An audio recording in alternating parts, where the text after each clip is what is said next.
माननीय सदस्यगण, मुझे अपनी ओर से तथा सदन के माननीय सदस्यों की ओर से अंतर संसदीय संघ आईपीयू की प्रेसिडेंट और तंजानिया संयुक्त गणराज्य की नेशनल असेंबली के अध्यक्ष माननीय डॉक्टर तुलिया एक्सन का स्वागत करते हुए अत्यंत प्रसन्नता हो रही है। वे हमारी सम्मानित अतिथि के रूप में भारत की आधिकारिक यात्रा पर आई है। यह हमारे लिए खुशी की बात है कि डॉक्टर एक्सन बजट सत्र को देखने के लिए यहां उपस्थित है। माननीय डॉक्टर तुलिया एक्सन शुक्रवार दिनांक 19 जुलाई 2024 को भारत पहुंची। उन्होंने 21 जुलाई 2024 को आगरा का भ्रमण किया और इस समय वह विशेष बॉक्स में आसीन है। हम भारत में उनके सुखद और सफल प्रवास की कामना करते हैं। हम अंतर संसदीय संघ के प्रेसिडेंट के रूप में उनकी भूमिका के लिए सफलता की भी कामना करते हैं। उनके माध्यम से हम तंजानिया गणराज्य की संसद के सदस्यों, तंजानिया की सरकार तथा वहां की मित्र जनता को बधाई और शुभकामनाएं देते हैं। माननीय सदस्यगण, जैसा कि आपको समाचार भाग 2 के माध्यम से पहले ही सूचित किया जा चुका है कि माननीय वित्त मंत्री जी के बजट भाषण की प्रतियां हार्ड कॉपी के रूप में उपलब्ध कराई जाएगी। अतः बजट प्रस्तुत हो जाने के पश्चात माननीय सदस्य कृपया बजट भाषण की अपनी अपनी प्रति प्रकाशन काउंटर से प्राप्त कर लें। आपको ये भी सूचित किया जाता है कि माननीय मंत्री द्वारा बजट प्रस्तुत किए जाने के पश्चात बजट की प्रतियां आपको मेंबर्स पोर्टल के माध्यम से भी उपलब्ध करा दी जाएगी। माननीय वित्त मंत्री Shrimati Nirmala Sitharaman.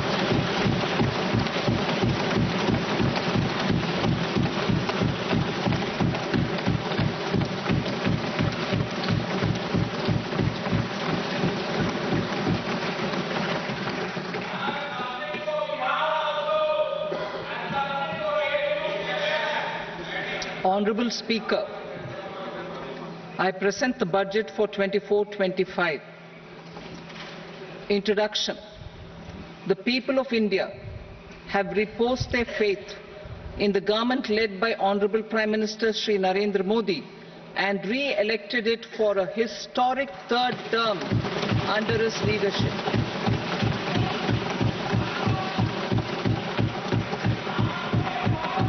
We are grateful for their support, faith, and trust in our policies.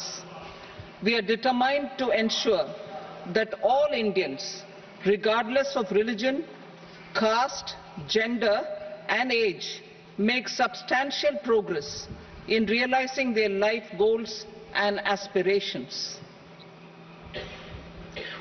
Global context. The global economy, while performing better than expected, is still in the grip of policy uncertainties.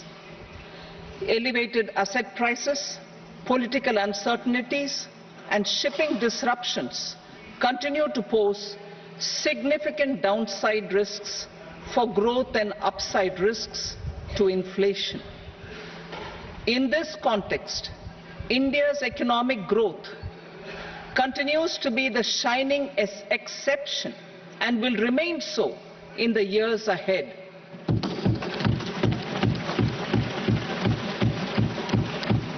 India's inflation continues to be low, stable, and moving towards the 4% target.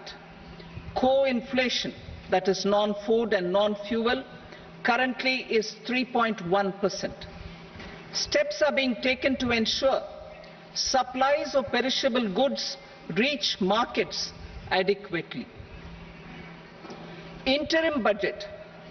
As mentioned in the interim budget, we need to focus on 4 major castes, namely the Garib, Mahilaye, Yuva, and Annadata, the poor, women, youth, and the farmer. For Annadata, we announced higher minimum support prices a month ago for all major crops, delivering on the promise of at least a 50% margin over costs. Pradhan Mantri Garib Kalyan Anna Yojana was extended for 5 years, benefiting more than 80 crore people. Administrative actions for approval and implementation of various schemes announced in the interim budget are well underway. The required allocations have been made. Budget theme. Turning attention to the full year and beyond in this budget, we particularly focus on employment, skilling, MSMEs, and the middle class. I am happy to announce the Prime Minister's package of 5 schemes and initiatives to facilitate employment, skilling, and other opportunities for 4.1 crore youth over a 5-year period, with a central outlay of 2 lakh crore rupees. I will speak about them shortly, while more details may be seen in the annexure. This year, I've made a provision of 1.48 lakh rupees, 1.48 lakh crore rupees for education, employment, and skilling. Budget priorities. The people have given a unique opportunity to our government to take the country on the path of strong development and an all-round prosperity. In the interim budget, we promised to present a detailed roadmap for our pursuit of Vikasit Bharat. In line with the strategy set out in the interim budget, this budget envisages sustained efforts on the following 9 priorities for generating ample opportunities for all. Number 1, productivity and resilience in agriculture. Number 2, employment and skilling. Number 3, inclusive human resource development and social justice. 4, manufacturing and services. 5, urban development. 6, energy security. 7, infrastructure. 8, innovation, research and development. And 9, next generation reforms. Subsequent budgets will build on these and add more priorities and actions. A more detailed formulation will be carried out as part of the economic policy framework, about which I will speak later in this speech. This budget details some of the specific actions to be initiated in the current year towards fulfillment of these priorities, with potential for transformative changes.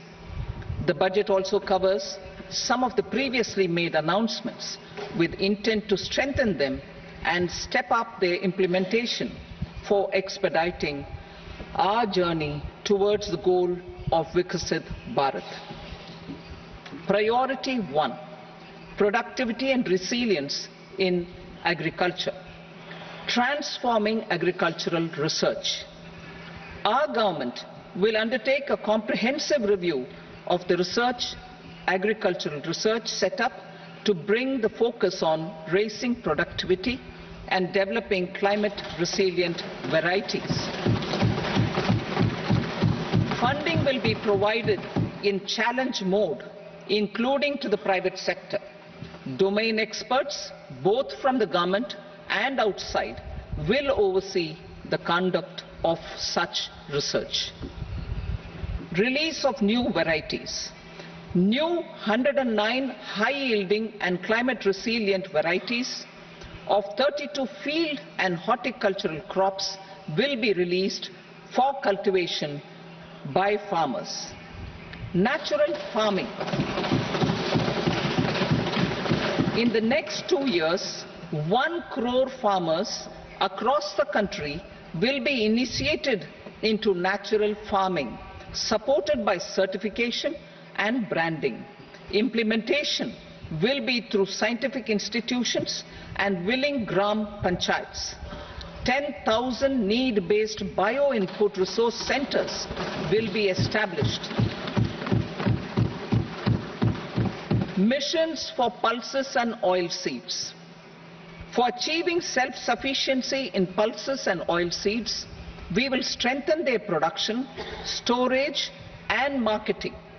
As announced in the interim budget, a strategy is being put in place to achieve Atmanirbharta for oilseeds such as mustard, groundnut, sesame, soybean and sunflower. Vegetable production and supply chains. Large-scale clusters for vegetable production will be developed closer to major consumption centers. We will promote farmer-producer organizations, cooperatives, and startups for vegetable supply chains, including for collection and storage and marketing. Digital public infrastructure for agriculture. Buoyed by the success of the pilot project, our government, in partnership with the states, will facilitate the implementation of the digital public infrastructure in agriculture for coverage of farmers and their lands in 3 years. During this year, digital crop survey for Kharif using the DPI will be taken up in 400 districts. The details of 6 crore farmers and their lands will be brought into the farmer and land registries. Further, the issuance of Jan Samarth based Kisan credit cards will be enabled in 5 states. Shrimp production and export. Financial support for setting up a network of nucleus breeding centers for shrimp brood stocks will be provided. Financing for shrimp farming, processing and export will be facilitated through NABARD. National cooperation policy. Our government will bring out a national cooperation policy for systematic, orderly and all-round development of the cooperative sector, fast-tracking growth of rural economy and generation of employment opportunities on a large scale will be the policy goal.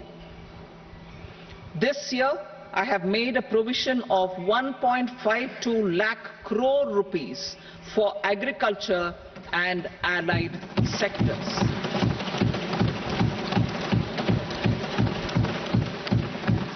Priority 2, employment and skilling. Employment-linked incentive. Our government will implement following 3 schemes for employment-linked incentive as part of the Prime Minister's package. These will be based on enrollment in the EPFO and focus on recognition of first-time employees and support to employees and employers. Scheme A, first-timers. This scheme will provide 1 month wage to all persons newly entering the workforce in all formal sectors.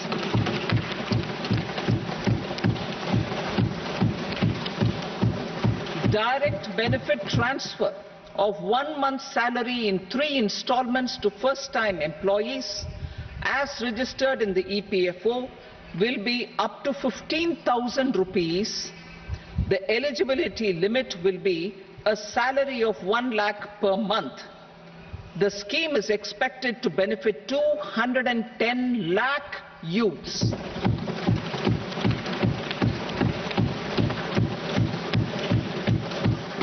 Scheme B, job creation in manufacturing.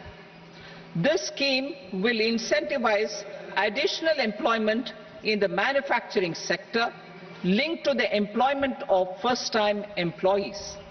An incentive will be provided at specified scale directly both to the employee and the employer with respect to their EPFO contribution in the first 4 years of employment.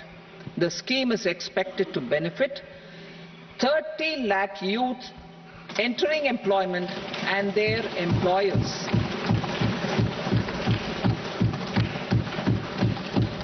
Scheme C, support to employers. This employer-focused scheme will cover additional employment in all sectors.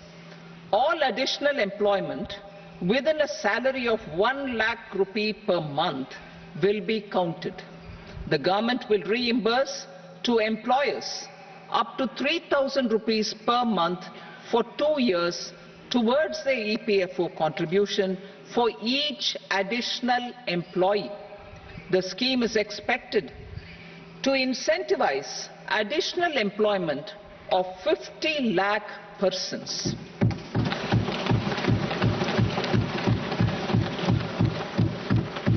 Participation of women in the workforce.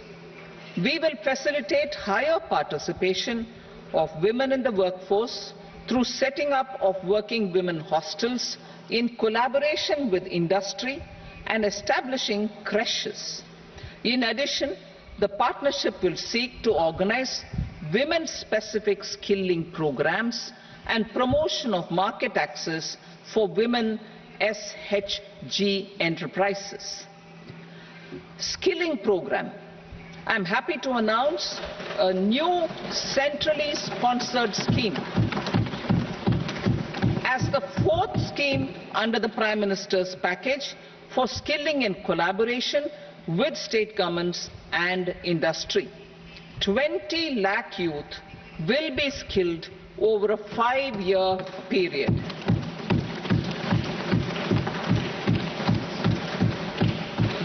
Thousand industrial training institutes will be upgraded in hub and spoke arrangements with outcome orientation. Course content and design will be aligned to the skill needs of industry, and new courses will be introduced for emerging needs. Skilling loans. The model skill loan scheme will be revised to facilitate loans up to 7.5 lakh rupees with a guarantee from a government-promoted fund. This measure is expected to help 25,000 students every year.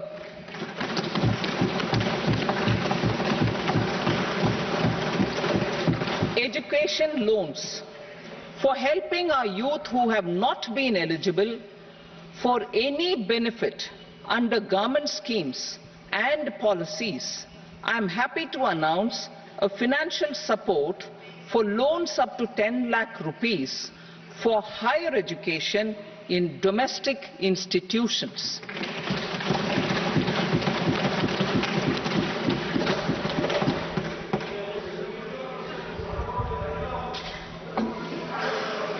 E-vouchers for this purpose. E-vouchers for this purpose will be given directly to 1 lakh students every year for annual interest subvention of 3% of the loan amount.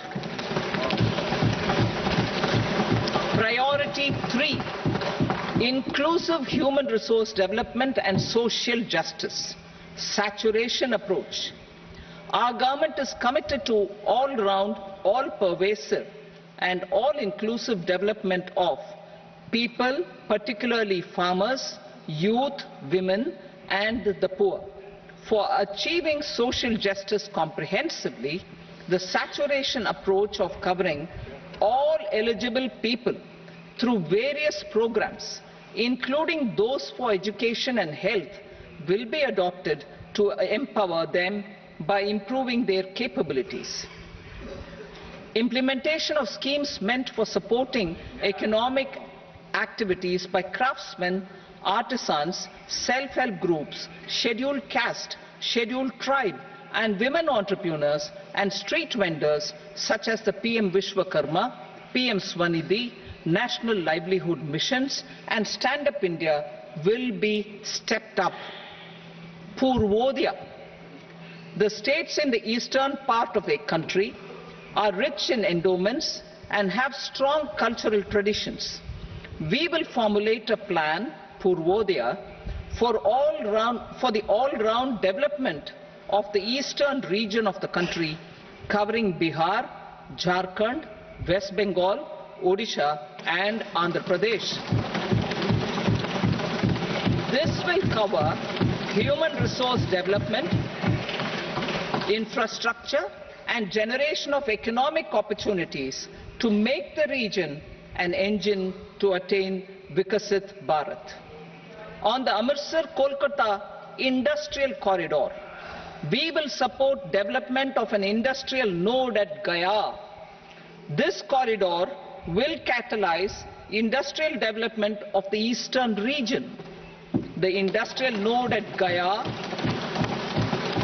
will also be a good model for developing our ancient centers of cultural importance into future centers of modern economy.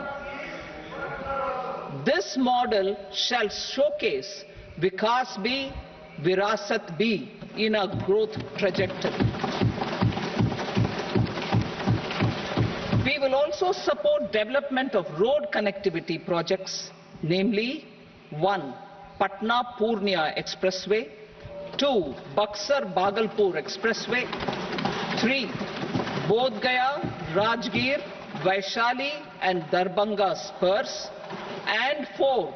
Additional 2-lane bridge over River Ganga at Buxar at a total cost of 26,000 crore rupees.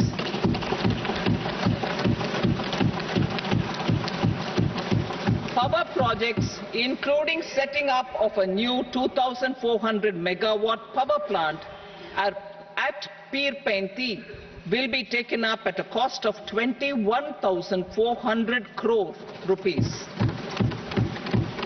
New airports, medical colleges and sports infrastructure in Bihar will be constructed. An additional allocation to support capital investments will be provided. The requests of Bihar government for external assistance from multilateral development banks will be expedited.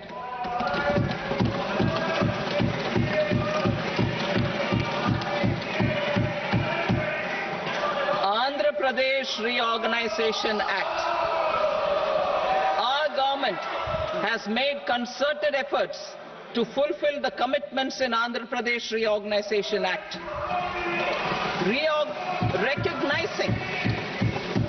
Recognizing the state's need for the capital, recognizing the state's need for a capital, we will facilitate special financial support through multilateral development agencies. In the current financial year, 15,000 crore rupees will be arranged with additional amounts in future years.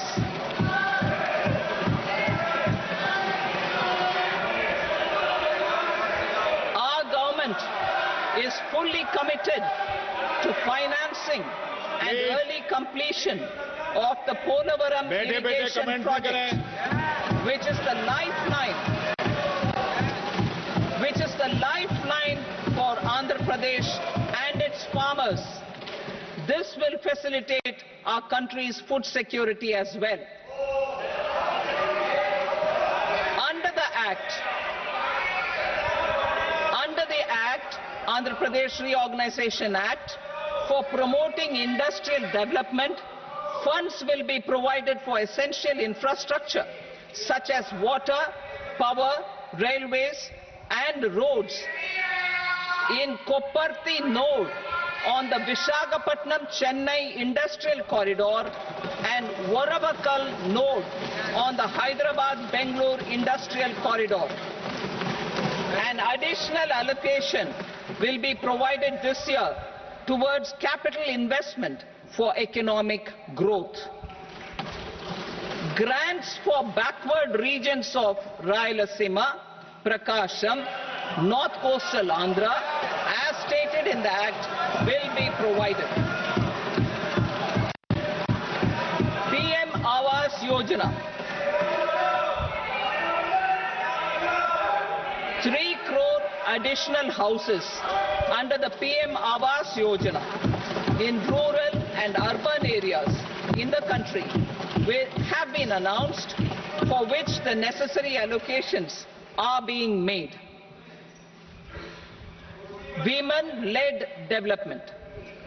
For promoting women-led development, the budget carries an allocation of more than 3 lakh crore for schemes benefiting women and girls. This signals our government's commitment for enhancing women's role in economic development. Pradhan Mantri Janjatiya Unnat Gram Abhiyan. For improving the socio-economic condition of tribal communities, we will launch the Pradhan Mantri Janjatiya Unnat Gram Abhiyan by adopting saturation coverage for tribal families in tribal majority villages and aspirational districts.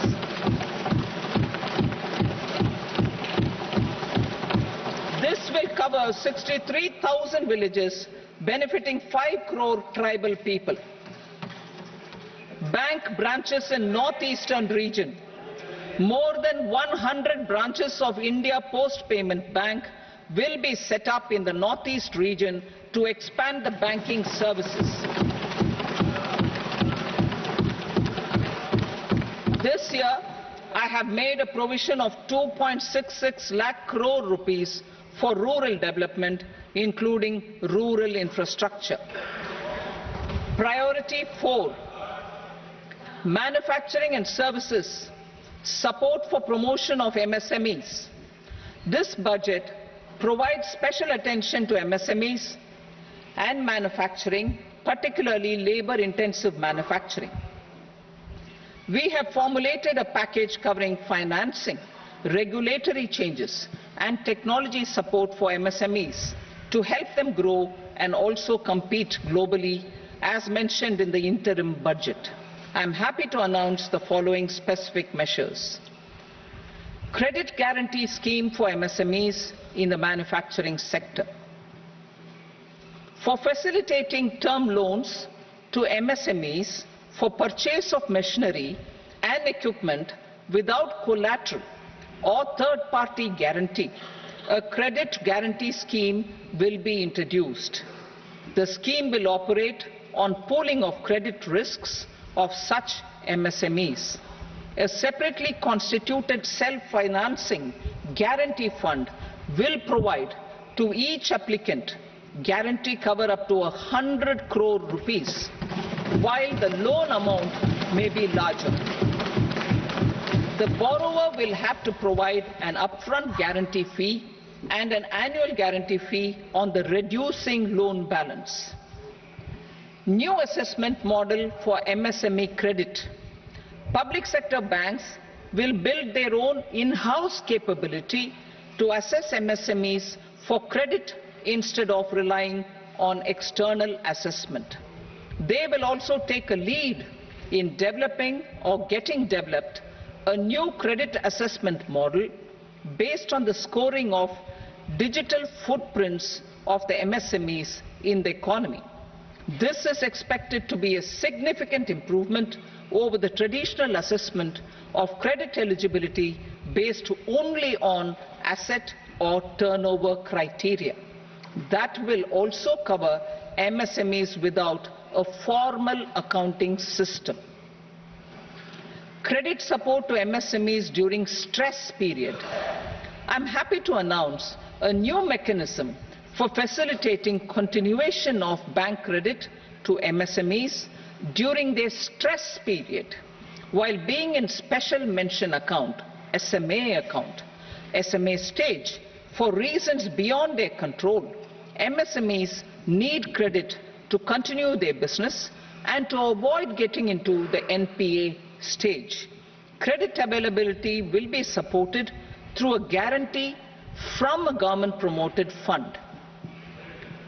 Mudra loans.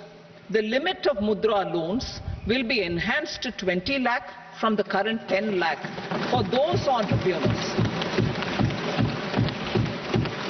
who have availed and successfully repaid previous loans under the Tarun category. Enhanced scope for mandatory onboarding in TREDS. For facilitating MSMEs to unlock their working capital by converting their trade receivables into cash, I propose to reduce the turnover threshold of buyers for mandatory onboarding on the TREDS platform from rupees 500 crore to 250 crore rupees. This measure will bring 22 more CPSCs and 7,000 more companies onto the platform. Medium enterprises will also be included in the scope of the suppliers. SIDBI branches in MSME clusters. SIDBI will open new branches to expand its reach to serve all major MSME clusters within 3 years and provide direct credit to them. With the opening of 24 such branches this year, the service coverage will expand to 168 out of 242 major clusters. MSME units for food irradiation, quality and safety testing. Financial support for setting up of 50 multi-product food irradiation units in the MSME sector will be provided. Setting up of 100 food quality and safety testing labs with NABL accreditation will be facilitated. E-commerce export hubs. To enable MSMEs and traditional artisans to sell their products in international markets, e-commerce export hubs will be set up in public-private partnership mode. These hubs, under a seamless regulatory and logistic framework, will facilitate trade and export-related services under one roof. Measures for promotion of manufacturing and services. Internship in top companies. As the fifth scheme under Prime Minister's package, our government will launch a comprehensive scheme for providing internship opportunities in 500 top companies to 1 crore youth in 5 years. They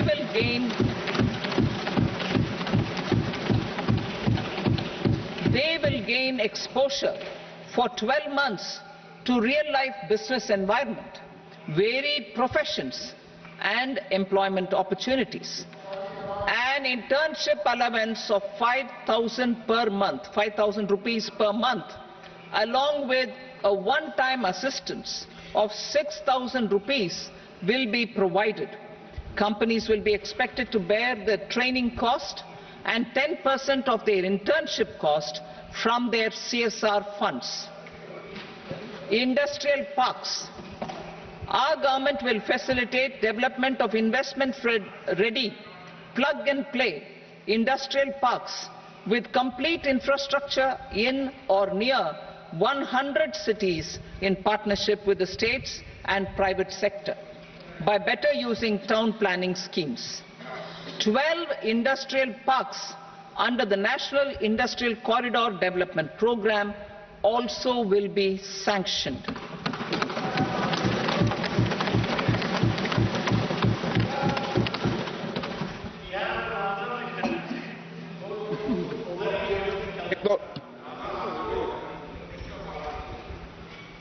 Veggie paper, no.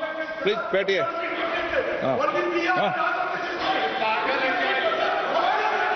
Rental housing. Rental housing with dormitory type accommodation for industrial workers will be, just 1 minute. Rental housing, I repeat, rental housing with dormitory type accommodation for industrial workers will be facilitated in PPP mode with VGF support and commitment from anchor industries. Shipping industry, ownership, leasing and flagging reforms will be implemented to improve the share of Indian shipping industry and generate more employment. Critical mineral mission. We will set up a critical mineral mission for domestic production, recycling of critical minerals and overseas acquisition of critical mineral assets. Its mandate will include technology development, skilled workforce, extended producer responsibility framework and a suitable financing mechanism. Offshore mining of minerals. Our government will launch the auction of the first tranche of offshore blocks for mining, building on the exploration already carried out. Digital public infrastructure applications. Turning to the services sector, I propose development of DPI applications at population scale for productivity gains, business opportunities and innovation by the private sector. These are planned in the areas of credit, e-commerce, education, health, law and justice, logistics, MSME service delivery and urban governance. Integrated technology platform for IBC ecosystem. An integrated technology platform will be set up for improving the outcomes under the Insolvency Bankruptcy Code for achieving consistency, transparency, timely processing and better oversight for all stakeholders. Voluntary closure of LLPs. The services of the Center for Processing Accelerated Corporate Exit, CPACE, will be extended for voluntary closure of LLPs to reduce the closure times. National Company Law Tribunals. The IBC has resolved more than 1,000 companies, resulting in direct recovery of 3.3 lakh crore to creditors. 3.3 lakh crore rupees to creditors.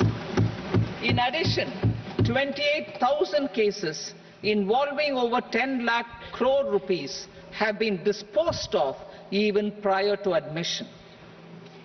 Appropriate changes to the IBC, reforms and strengthening of the tribunal and appellate tribunals will be initiated to speed up insolvency resolution. Additional tribunals will be established. Out of those, some will be notified to decide cases exclusively under the Companies Act. Debt recovery. Steps for reforming and strengthening debt recovery tribunals will be taken. Additional tribunals will be established to speed up recovery. Priority 5, urban development. Cities as growth hubs. Working with states, our government will facilitate development of cities as growth hubs. This will be achieved through economic and transit planning and orderly development of peri-urban areas utilizing town planning schemes. Creative redevelopment of cities. For creative brownfield redevelopment of existing cities with a transformative impact, our government will formulate a framework for enabling policies, market-based mechanisms and regulation. Transit-oriented development. Transit-oriented development plans for 14 large cities with a population above 30 lakh will be formulated, along with an implementation and financing strategy. Urban housing. Under the PM Awas Yojana, Urban 2.0, housing needs of 1 crore urban poor and middle-class families will be addressed with an investment of 10 lakh crore rupees. This will include the central assistance of 2.2 lakh crore rupees in the next 5 years. A provision of interest subsidy to facilitate loans at affordable rates is also envisaged. In addition, enabling policies and regulations for efficient and transparent rental housing markets with enhanced availability will also be put in place. Water supply and sanitation. In partnership with state governments and multilateral development banks, we will promote water supply, sewage treatments, and solid waste management projects and services for 100 large cities through bankable projects. These projects will also envisage use of treated water for irrigation and filling up of tanks in nearby areas. Street markets. Building on the success of PM Swanidhi scheme in transforming the lives of street vendors, our government envisions a scheme to support each year, over the next 5 years, the development of 100 weekly huts or street food hubs in select cities. Stamp duty. We will encourage states which continue to charge high stamp duty to moderate the rates for all and also consider further lowering duties for properties purchased by women. This reform will be made an essential component of urban development schemes. Priority 6, energy security, energy transition. In the interim budget, I had announced our strategy to sustain high and more resource-efficient economic growth, along with the energy security in terms of availability, accessibility, and affordability. We will bring out a policy document on appropriate energy transition pathways that balances the imperatives of employment, growth, and environmental sustainability. PM Surya Ghar Muft Bijli Yojana. PM Surya Ghar Muft Bijli Yojana. In line with the announcement in the interim budget,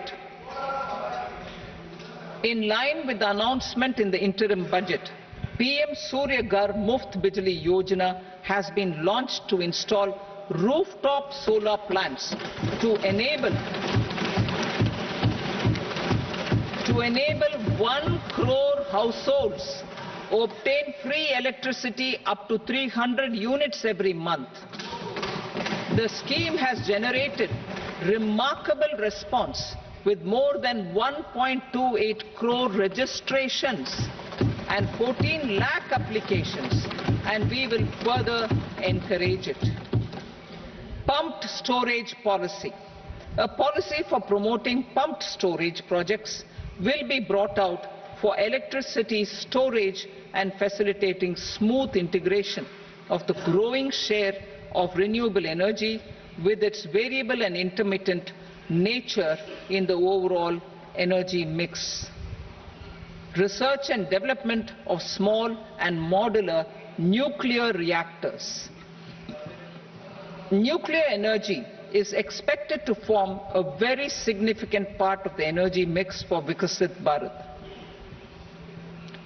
Towards that pursuit, our government will partner with the private sector for 1. Setting up Bharat Small Reactors, 2. Research and development of Bharat Small Modular Reactor, and 3. Research and development of newer technologies for nuclear energy. The R&D funding announced in the interim budget will be made available for this sector also. Advanced ultra supercritical thermal power plants.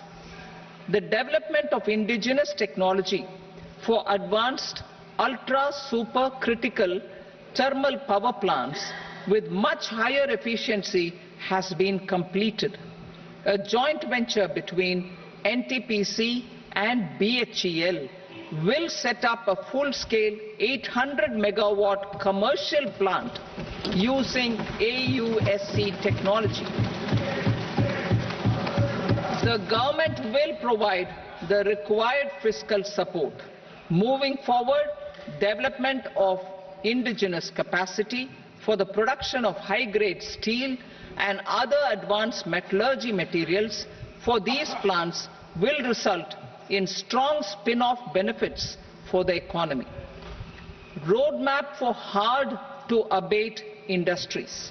A roadmap for moving the hard-to-abate industries from energy efficiency targets to emission targets will be formulated. Appropriate regulations for transition of these industries from the current perform, achieve and trade mode to Indian carbon market mode will be put in place. Support to traditional micro and small industries. An investment-grade energy audit of traditional micro and small industries in 60 clusters, including brass and ceramic, will be facilitated. Financial support will be provided for shifting them to cleaner forms of energy and implementation of energy efficiency measures. The scheme will be replicated in another 100 clusters in the next phase. Priority 7, infrastructure investment by central government. Significant investment the central government has made over the years in building and improving infrastructure has had a strong multiplier effect on the economy. We will endeavour to maintain strong fiscal support for infrastructure over the next 5 years in conjunction with imperatives of other priorities and fiscal consolidation. This year, I have provided 11,11,111 crore rupees for capital expenditure. This would be 3.4% of our GDP. Infrastructure investment by state governments. We will encourage states to provide support of similar scale for infrastructure, subject to their development priorities. A provision of 1.5 lakh crore rupees for long-term interest-free loans have been made this year also to support the states in their resource allocation. Private investment in infrastructure. Investment in infrastructure by private sector will be promoted through viability gap funding and enabling policies and regulations. A market-based financing framework will be brought out. Pradhan Mantri Gram Sadak Yojana. Phase 4 of the PMGSY will be launched to provide all-weather connectivity to 25,000 rural habitations, which have become eligible in view of their population increase.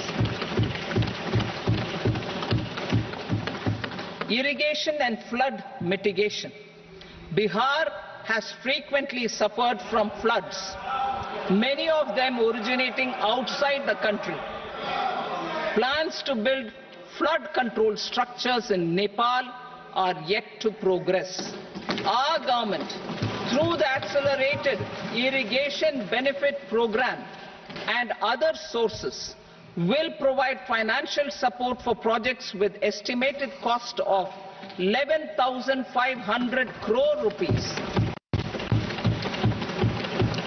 such as the Kosi-Michi intra-state link and 20 other ongoing and new schemes, including barrages, river pollution abatement and irrigation projects. In addition, survey and investigation of Kosi-related flood mitigation and irrigation projects will be undertaken.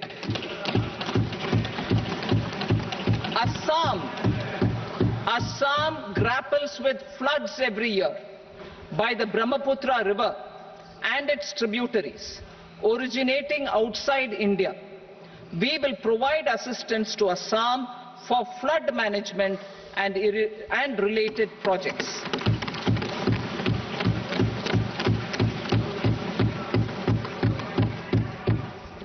Himachal Pradesh suffered extensive losses due to floods last year. Our government will provide assistance to the state for reconstruction and rehabilitation through multilateral development assistance.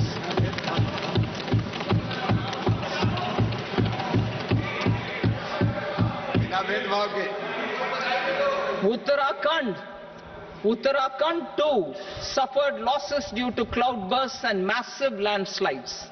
We will provide assistance to the state.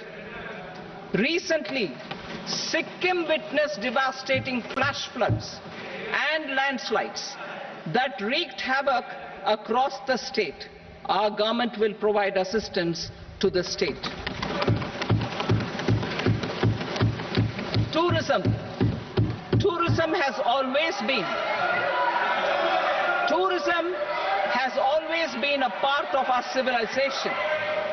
Our efforts in positioning India as a global tourist destination will also create jobs, stimulate investments, and unlock economic opportunities for other sectors. In addition to the measures outlined in the interim budget, I propose the following measures. Vishnupad Temple at Gaya and Mahabodhi Temple at Bodh Gaya in Bihar are of immense spiritual significance.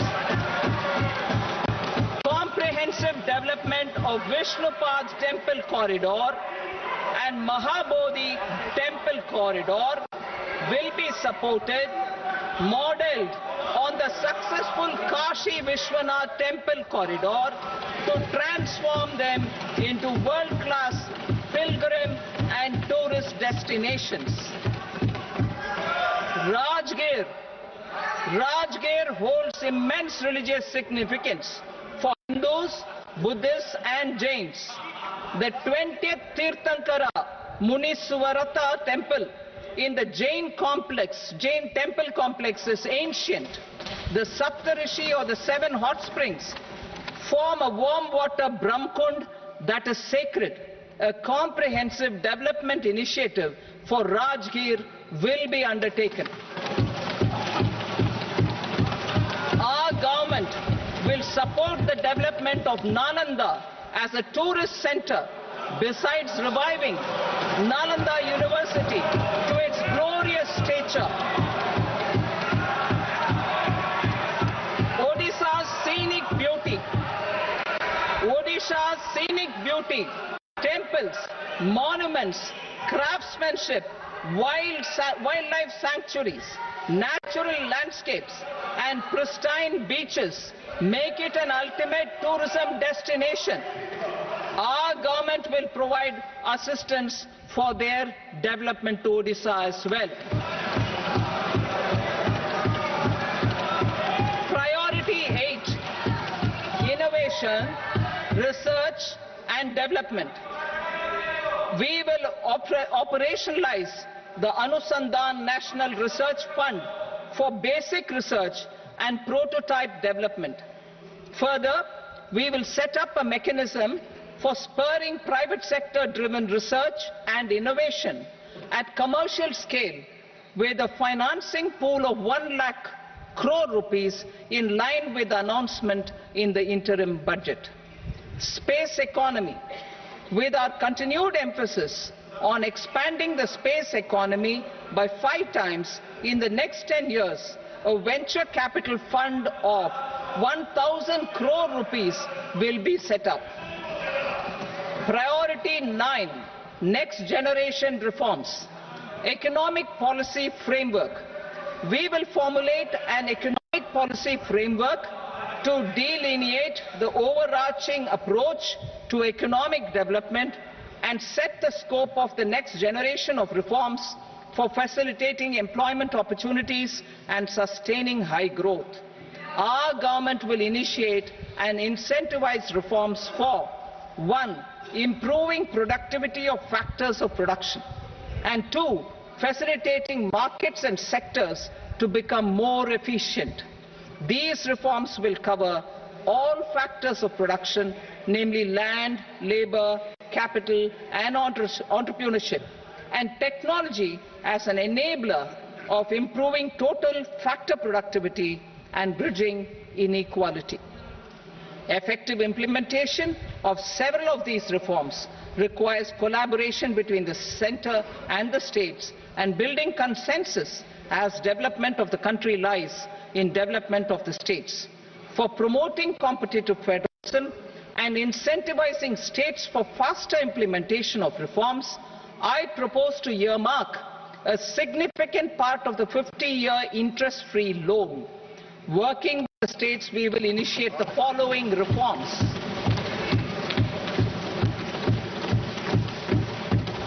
Land-related reforms and actions, both in the rural and urban areas, will cover land administration, will cover 1. Land administration, planning and management, and 2. Urban planning usage and building bylaws. These will be incentivized for completion within the next 3 years through appropriate fiscal support. Rural land-related actions. Rural land-related actions will include 1. Assignment of unique land parcel identification number, UL PIN, or Bhu Aadhaar for all lands. 2. Digitization of cadastral maps. 3. Subdivisions, survey of map subdivisions as per current ownership. 4. Establishment of land registry. And 5. Linking to the farmers registry. These actions will also facilitate credit flow and other agricultural services. Urban land related actions. Land records in urban areas will be digitized with GIS mapping. An IT-based system for property record administration, updating and tax administration will be established. These will also facilitate improving the financial position of urban local bodies. Labor-related reforms. Services to labor. Our government will facilitate the provision of a wide array of services to labor, including those for employment and skilling. A comprehensive integration of e-Shram portal with other portals will facilitate such one-stop solution. Open architecture databases for the rapidly changing labor market, skill requirements and available job roles, and a mechanism to connect job aspirants with potential employers and skill providers will be covered in these services. Shram Suvidha and Samadhan portal. Shram Suvidha and Samadhan portal will be revamped to enhance ease of compliance for industry and trade. Capital and entrepreneurship related reforms. Financial sector vision and strategy. For meeting financing needs of the economy, our government will bring out a financial sector vision and strategy document to prepare the sector in terms of size, capacity and skills. This will set the agenda for the next 5 years and guide the work of the government, regulators, financial institutions and market participants. Taxonomy for climate finance. We will develop taxonomy for climate finance for enhancing the availability of capital for climate adaptation and mitigation. This will support achievement of the country's climate commitments and green transition. Variable capital company structure. We will seek the required legislative approval for providing an efficient and flexible mode for financing leasing of aircrafts and ships and pooled funds of private equity through a variable company structure. Foreign direct investments and overseas investment. The rules and regulations for foreign direct investment and overseas investments will be simplified to 1. Facilitate foreign direct investments, 2. Nudge prioritization, and 3. Promote opportunities for using Indian rupee as a currency for overseas investment. NPS Vatsalya. NPS Vatsalya, a plan for contribution by parents and guardians for minors, will be started. On attaining the age of majority, the plan can be converted seamlessly into a normal NPS account. Use of technology. We have successfully used technology for improving productivity and bridging inequality in our economy during the past 10 years. Public investment in digital infrastructure and innovations by the private sector have helped in improving access of all citizens, particularly the common people, to market resources, education, health and services. We will step up adoption of technology towards digitalization of the economy. Ease of doing business. For enhancing ease of doing business, we are already working on the Jan Vishwas Bill 2.0. Further, states will be incentivized for implementation of the business reforms, action plans and digitalization. Data and statistics. For improving data governance, collection, processing and management of data and statistics, different sectoral databases, including those established under the Digital India Mission, will be utilized with active use of technology tools. New pension scheme. The committee to review the NPS has made considerable progress in its work. I am happy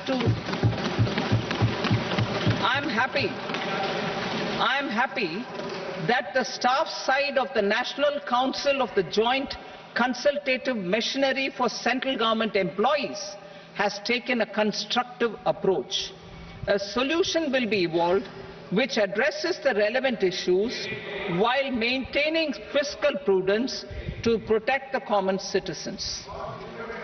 Budget estimates for 24-25. For the year 24-25, total receipts other than borrowings and the total expenditure are estimated at 32.07 lakh crore rupees and 48.21 lakh crore rupees respectively.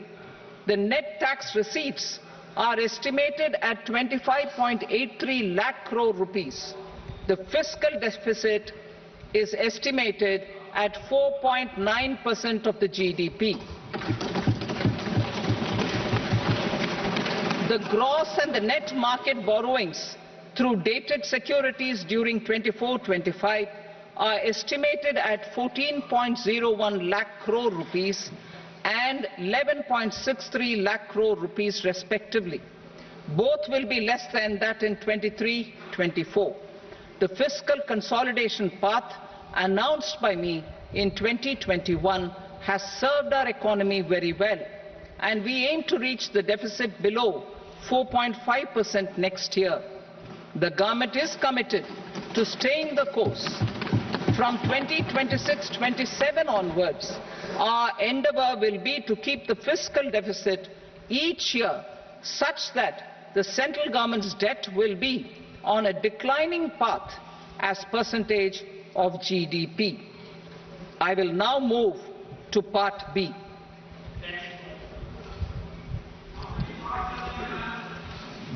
Indirect taxes. Sir, I start with GST. It has decreased tax incidence on the common man, reduced compliance burden and logistics cost for trade and industry, and enhanced revenues of the central and the state governments. It is a success of vast proportions. To multiply the benefits of GST, we will strive to further simplify and rationalize the tax structure and endeavour to expand it to the remaining sectors. My proposals for customs duties intend to support domestic manufacturing, deepen local value addition, promote export competitiveness, and simplify taxation while keeping the interest of the general public and consumers surmount. In Budget 22-23, we reduce the number of customs duty rates. I propose to undertake a comprehensive review of the rate structure over the next 6 months to rationalize and simplify it for ease of trade, removal of duty inversion, and reduction of disputes. I shall now take up sector-specific customs duty proposals. Medicine and medical equipments. To provide relief to cancer patients, I propose to fully exempt 3 more medicines from customs duties.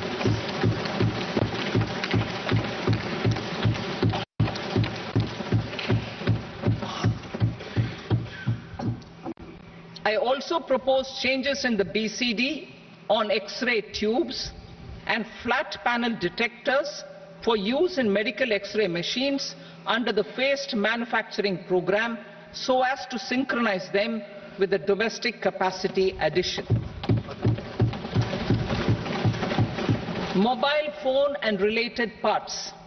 With a 3-fold increase in domestic production and almost a 100-fold jump in exports of mobile phones over the last 6 years, the Indian mobile industry has matured. In the interest of consumers, I now propose to reduce the BCD on mobile phone, mobile PCBA and mobile charger to 15%. Critical minerals. Minerals such as lithium, copper, cobalt and rare earth elements are critical for sectors like nuclear energy, renewable energy, space, defense, telecommunications and high-tech electronics. I propose to fully exempt customs duties on 25 critical minerals and reduce BCD on 2 of them. This will provide a major fillip to the processing and refining of such minerals and help secure their availability for these strategic and important sectors. Solar energy. Energy transition is critical in the fight against climate change. To support energy transition, I propose to expand the list of exempted capital goods for use in the manufacture of solar cells and panels in the country. Further, in view of sufficient domestic manufacturing capacity of solar gas, glass and tinned copper interconnect, I propose not to extend the exemption of custom duties provided to them. Marine products. India's seafood exports in the last financial year touched an all-time high of more than 60,000 crores of rupees. Frozen shrimp accounted for about 2/3 of these exports. To enhance their competitiveness, I propose to reduce BCD on certain broodstock, foliate worms, shrimp and fish feed to 5%. I also propose to exempt customs duty on various inputs for manufacture of shrimp and fish feed. Leather and textile. Similarly, to enhance the competitiveness of exports in the leather and textile sectors, I propose to reduce BCD on real down-filling material from duck or goose. I am also making additions to the list of exempted goods for manufacture of leather and textile garments, footwear and other leather articles for export.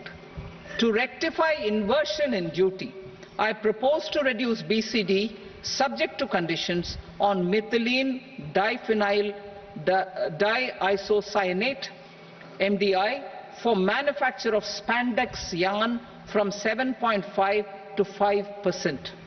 Furthermore, the export duty structure on raw hides, skin and leather is proposed to be simplified and rationalized. Precious metals.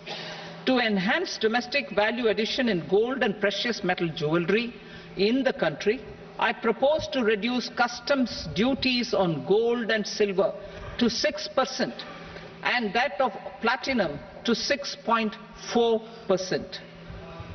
Other metals. Steel and copper are important raw materials. To reduce their cost of production, I propose to remove the BCD on ferronickel and blister copper. I am also continuing with nil BCD on ferrous scrap and nickel cathode and concessional BCD of 2.5% on copper scrap. Electronics. To increase value addition in the domestic electronics industry, I propose to remove the BCD subject to conditions on oxygen-free copper for manufacture of resistors. I also propose to exempt certain parts for manufacture of connectors. Chemicals and petrochemicals. To support existing and new capacities in the pipeline, I propose to increase the BCD on ammonium nitrate from 7.5% to 10%. Plastics. PVC flex banners are non-biodegradable and hazardous for environment and health. To curb their imports, I propose to raise the BCD on them from 10 to 25%. Telecommunication equipment.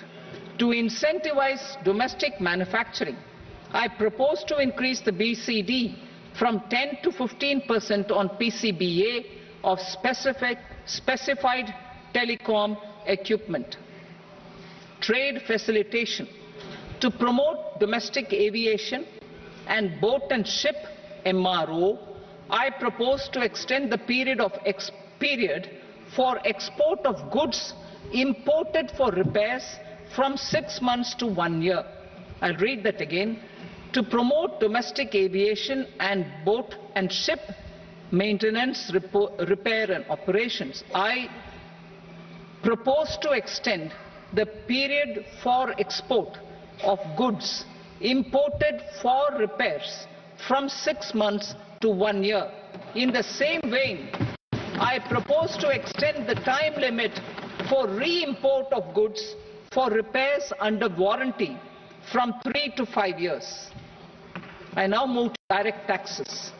We will continue our efforts to simplify taxes, improve taxpayer services, provide tax certainty, and reduce litigation while enhancing revenues for funding the development and welfare schemes of the government.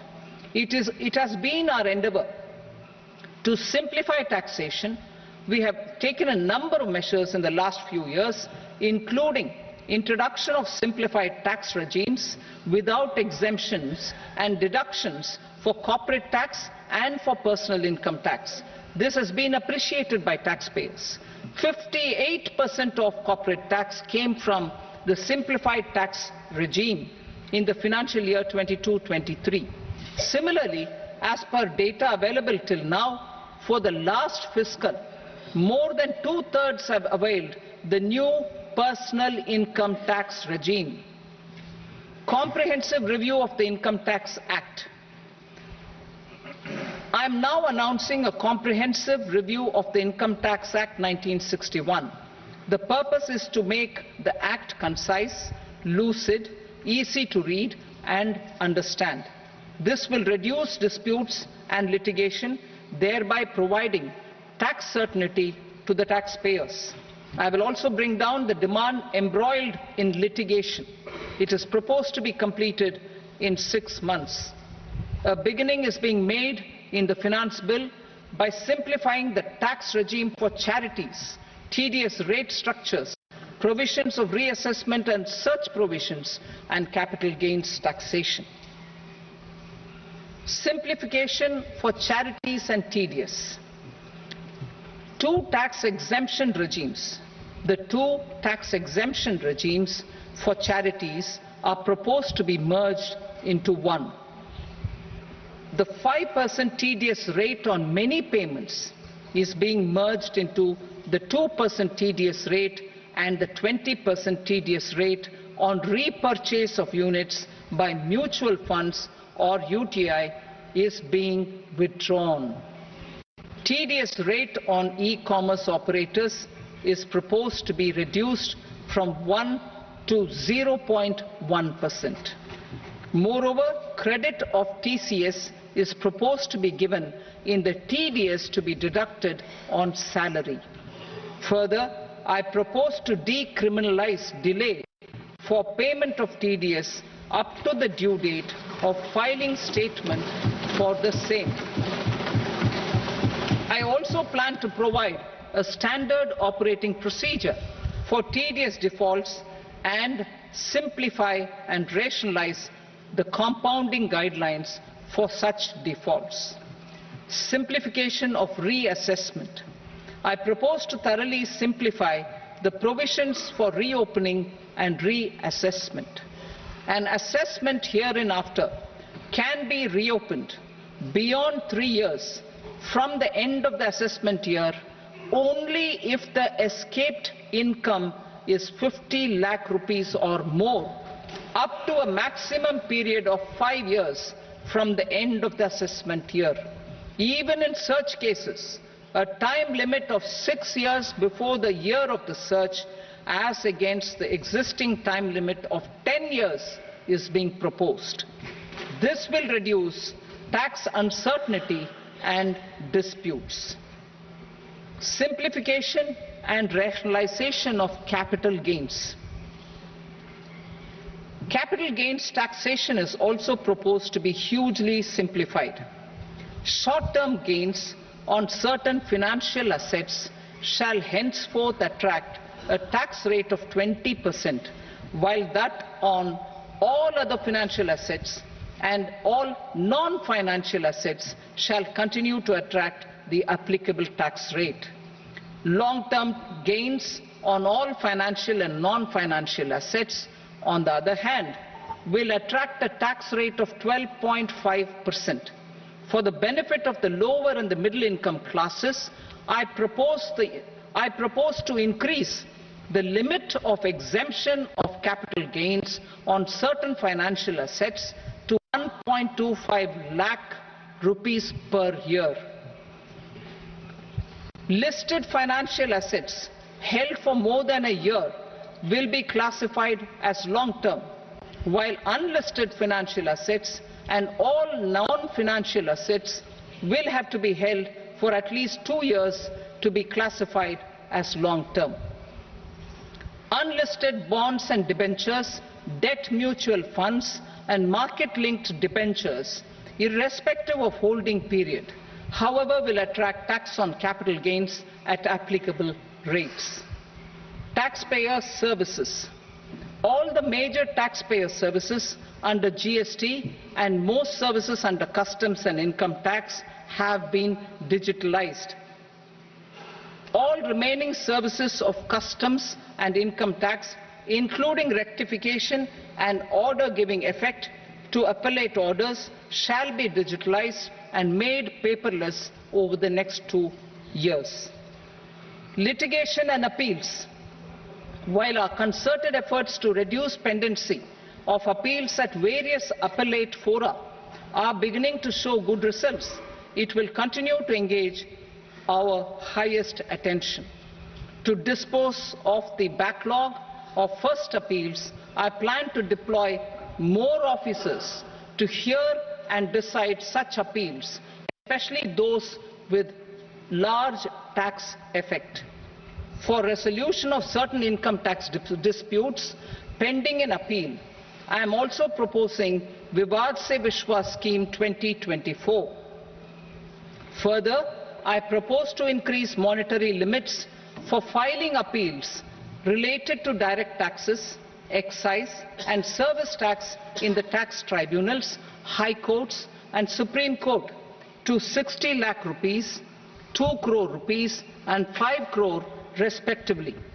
With a view to reduce litigation and provide certainty in international taxation, we will expand the scope of safe harbor rules and make them more attractive.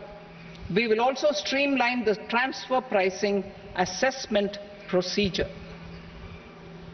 Employment and investment.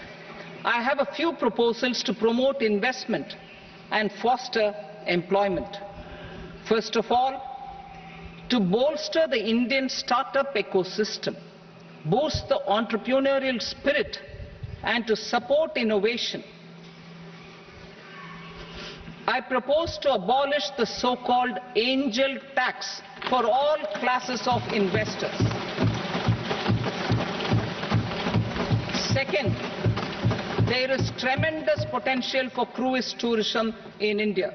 To give a fillip to this employment-generating industry, I am proposing a simpler tax regime for foreign shipping companies operating domestic cruises in the country.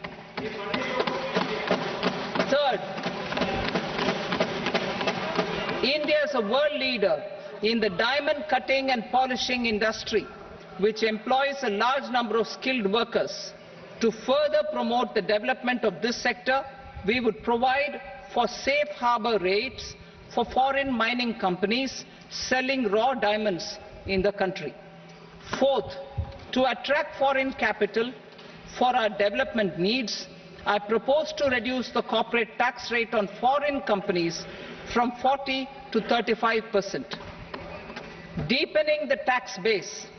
I have a couple of proposals for deepening the tax base.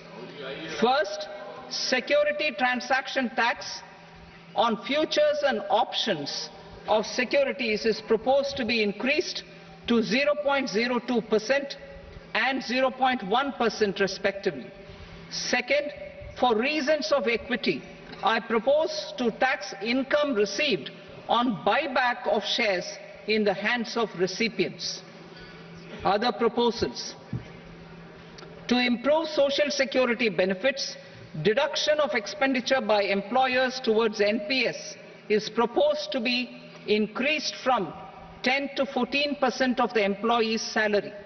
Similarly, deduction of this expenditure up to 14% of salary from the income of employees in private sector, public sector banks and undertakings opting for the new tax regime is proposed to be provided.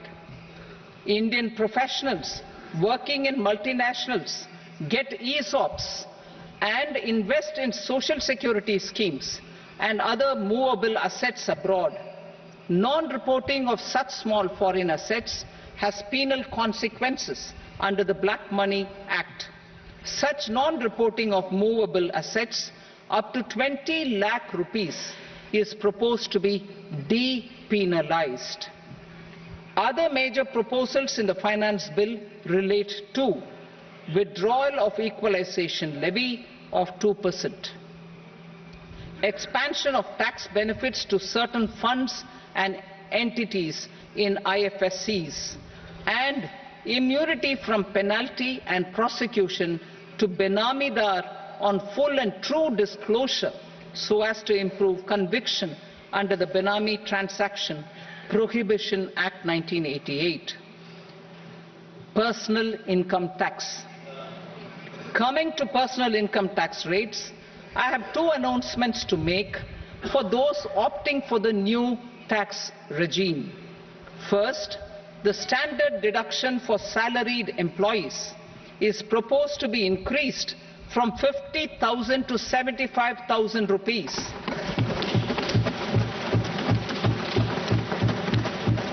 Similarly, deduction on family pension for pensioners is proposed to be enhanced from 15,000 to 25,000 rupees.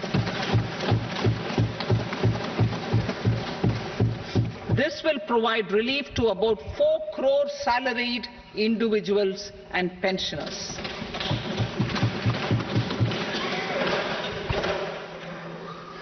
Second, in the new tax regime, the tax rate structure is proposed to be revised as follows.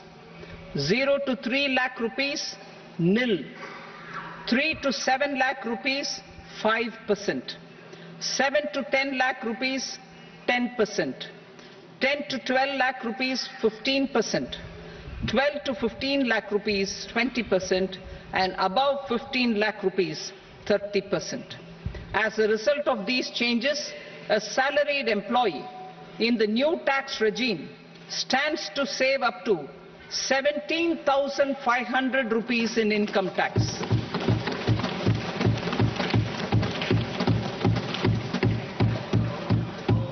Apart from these, I am also making some other changes as given in the annexure.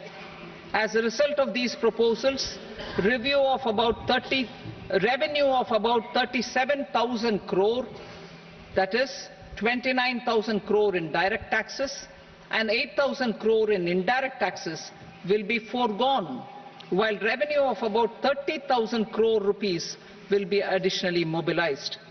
Thus, the total revenue foregone is about 7,000 crores annually. Mr. Speaker, sir, with this, I commend the budget to this august House. Jai Hind.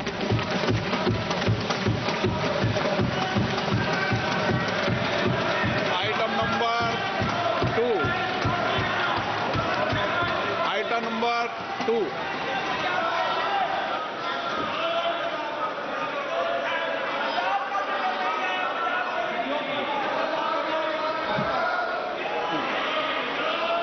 Sir, with your permission, I rise to lay on the table the following statements under Section 3 of the Fiscal Responsibility and Budget Management, FRBM Act 2003, Medium-Term Fiscal Policy cum Fiscal Policy Strategy Statement and Macroeconomic Framework Statement.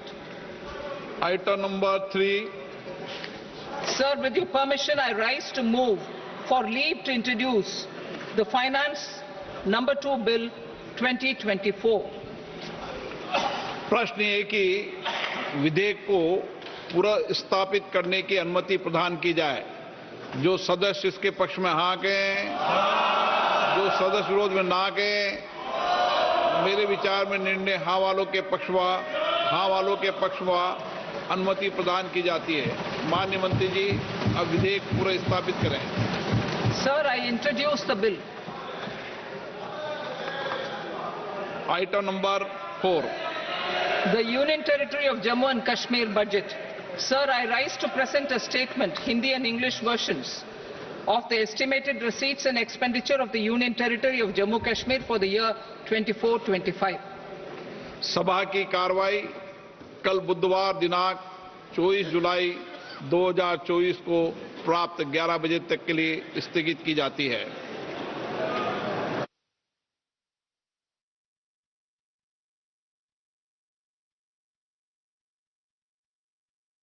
आपकी screen पर चल रहा है कि नए tax slab की घोषणा की गई है।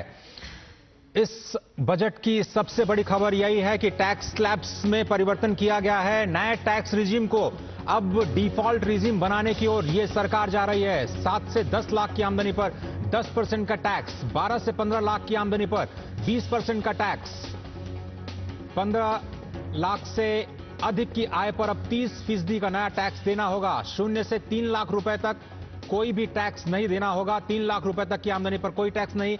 नई टैक्स रिजीम में भी एक तरह से बदलाव का ऐलान वित्त मंत्री ने किया है। 3 से 7 लाख की आमदनी पर 5% का जो नया टैक्स है वो इंट्रोड्यूस किया गया है। 7 से 10 लाख की आमदनी पर 10% का टैक्स। तो बजट की ब्रेकिंग सबसे बड़ी जो आम आदमी को प्रभावित करती है। अगले इस साल के लिए जो आप अपना टैक्स रिटर्न दाखिल करेंगे उस पर तो पुराने प्रावधान लागू रहेंगे, लेकिन अगले साल के लिए ये जो नया प्रपोजल है वो आपके लिए काफी इंपॉर्टेंट है समझना। अब सरकार को लगता है कि जो नया टैक्स रिजीम है उसको डिफॉल्ट रिजीम बनाने का वक्त